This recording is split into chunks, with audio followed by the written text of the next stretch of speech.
It's been a little bit over 3 months since I've been living in Miami, and I thought it would be a good amount of time for me to just be settled in and talk about what it's like living here, moving in by myself to a new apartment for the first time, and as a New Yorker, how I'm adjusting overall. So we're in May now, and this week it started to get up to 90 degrees, and it is hot. So I went to the beach yesterday, and even in the shade, I got a tan. And it was like 94, but then the feels like temperature was 100. So it is really starting to get hot here, and I'm a little bit nervous about what it's gonna be like when actual summer hits. For the most part, I really enjoy living here. I like that I'm just a couple blocks away from the ocean and the park that's close to the ocean, and I get to walk there maybe around lunchtime or in the evenings when it cools down. I really like to do like outdoor activities, so I've done outdoor yoga. I do that. I try and go twice a week, and I've done beach volleyball, and I love beach volleyball. I'm completely settled in my apartment. I have all my furniture, everything is all set up, and the only things I kind of want to do are just to add some minor decorations, maybe a mirror for the entryway and art on the walls. But for the most part, I'm living pretty comfortably. I have all my necessities, and I'm really happy. I really enjoy living by myself, and I don't know if I can ever go back to living with somebody else again. One thing that I really don't love about Miami is that it feels like all of the food here, all of the restaurants here are really expensive. So in New York, you have low, medium, and high tiers of cost of food. And it feels like, maybe it's like the area that I'm going to, but I feel like everything's really expensive. Like an entree's, 25, 30 bucks. And a dinner can easily be $100. And it's kind of absurd. But I just kind of wish that there were more low and medium tier options of food that is like still good, but like you don't have to pay $100 for it. And I feel like all the restaurants are really decorated nice. And I think that's probably a reason why it drives like the food prices up, because they've put so much work into the interior and the decoration. But like honestly, I do not care about the decoration if the food is good. I will go back there time and time again. Things are not cheap here, and I already knew that. I just really wanted to be here for a change of pace and a change of lifestyle. Living in Miami, things are not cheap here. It's just as expensive as in New York.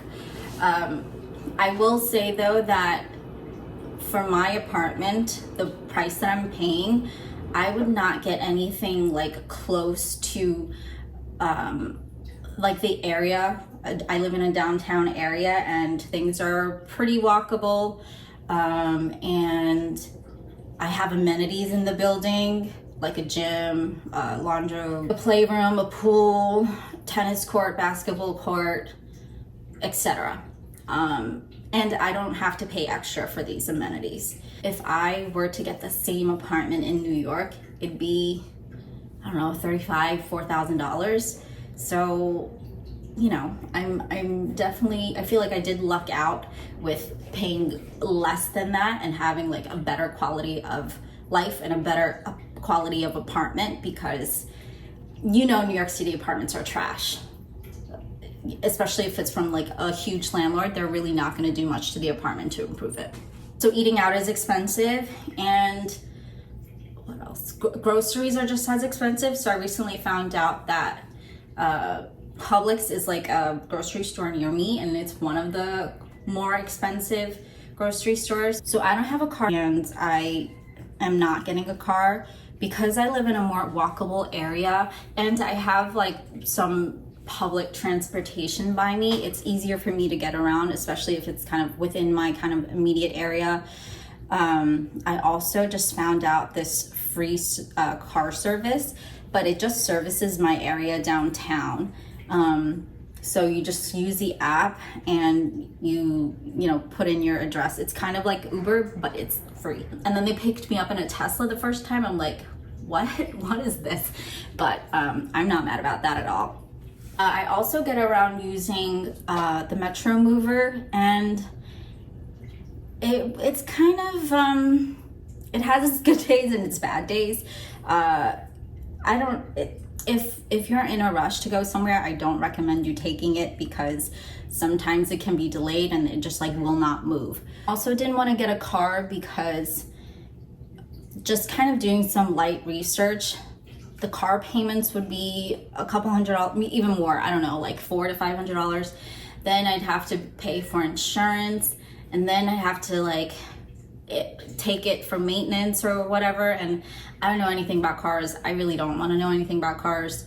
So I would rather just spend that money or like set aside a budget for taking cars out. And for the past 2 months, I have not exceeded that budget. So I feel like I really don't need a car. And knowing that I have like that free service, car service, just getting around my immediate downtown area, I feel like I'm pretty good on getting around. Oh, another thing is that when I'm not in a rush, I use the wait and save option. It's on Lyft. I think it's also on Uber, but I've found that Lyft is a bit cheaper. And it also depends on what time you're taking the Lyft or Uber, but my rides can be like $5 one way. And you cannot get anywhere in New York for $5. Since eating out here has been really expensive, I have started to cook a lot myself. And at first I really didn't like it, having to cook all the time, but it started to become kind of fun because I'm experimenting now. I've started to make my own mozzarella cheese. Sometimes it comes out and sometimes it doesn't. So I made mozzarella cheese the other day and it kind of came out more like ricotta.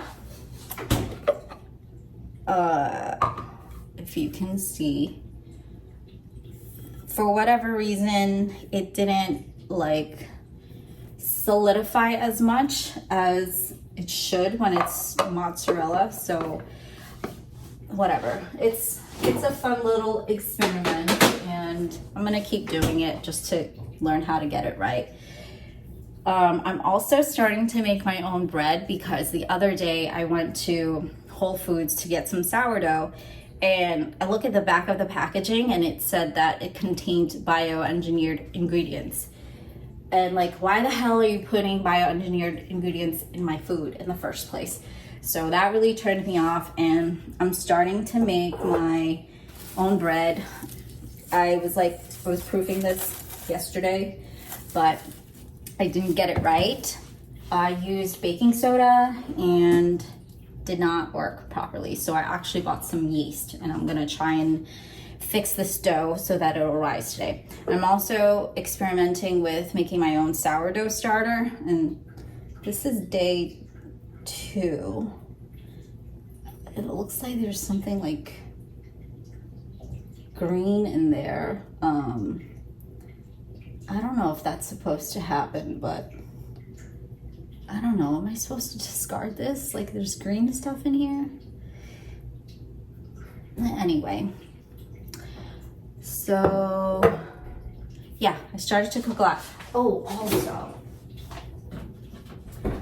I have been craving Asian food, and Asian food feels like kind of few and far in between, especially like the quality of Asian food and the variety of Asian food.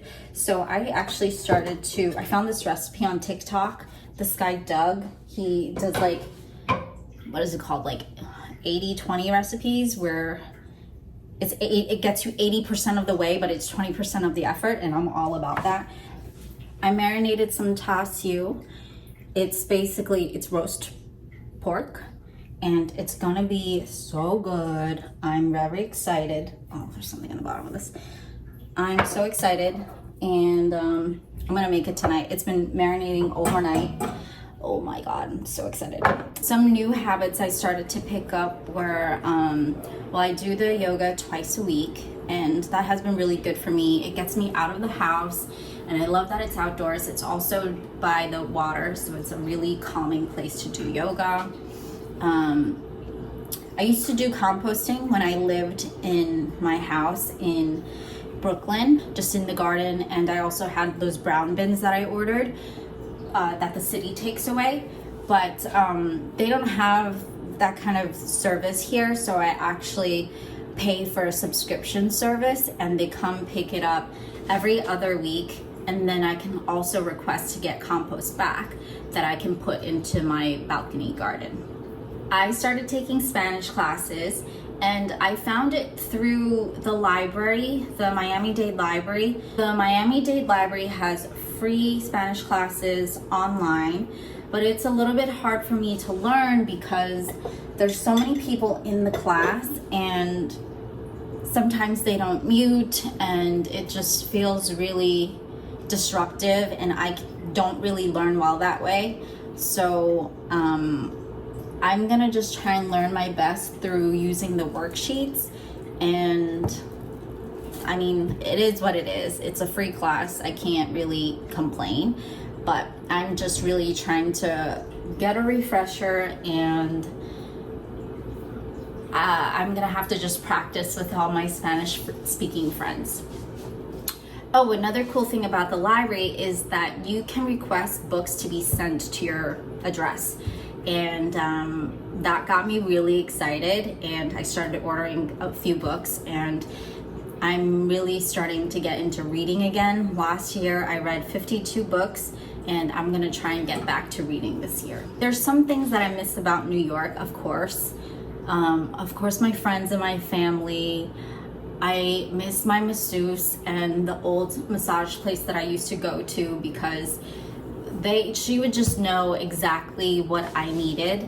I found a massage place here, but it's just not the same. I always tell my lady Fuerte, and she laughs every time, but you know, it's different. I think I'll just have to get used to a new person. I miss the different variety of foods. You know, in New York City, there's like tons of restaurants all over the place, different price points, different cuisines, and you know, to be fair, I haven't really gone out a whole lot to eat because it's so expensive, but I do miss like those options, just stepping out and having any option that I want. I miss Asian food most of all, and so that's why I tried to recreate it here, but I miss the Chinatown, the Koreatown, Japanese town. I did go to the Smorgasburg in Wynwood when it was Lunar New Year, and I had like a little sample here and there, but it's just really not the same. Another thing I miss is like cozy weather. So when it's about like 40, 50 degrees, it's so nice and cozy, and you just want to like wrap up in a ball and just chill at home and do nothing. I do miss that. I do miss the seasons because spring and fall are my favorite. Considering that, like, you know, it's gonna be hot pretty much year round, I'm gonna miss the transitions in the season. I have made a few friends here, and I'm grateful for that because it is hard to live in a city when you don't know anybody. I have been trying to go to some networking events here and there, and they are good and decent people. There's some people that like work in the same industry, so we kind of understand each other's like worlds and jobs. But you know, and I'm also trying to join volleyball groups and pickleball groups and all of those other things to try and make friends. So I think slowly but surely I'll start to create my own community here. But I do miss my community back in New York, where my friends were hosting like flower arrangement parties or potlucks, or you know, the ease of access of just popping into my friend's store just to bother him and drink the champagne. It's just not the same. But eventually I'll make enough friends and feel more at home here. And that is my 3-month update. I might do another one at 6 months and see what's different. Okay, bye.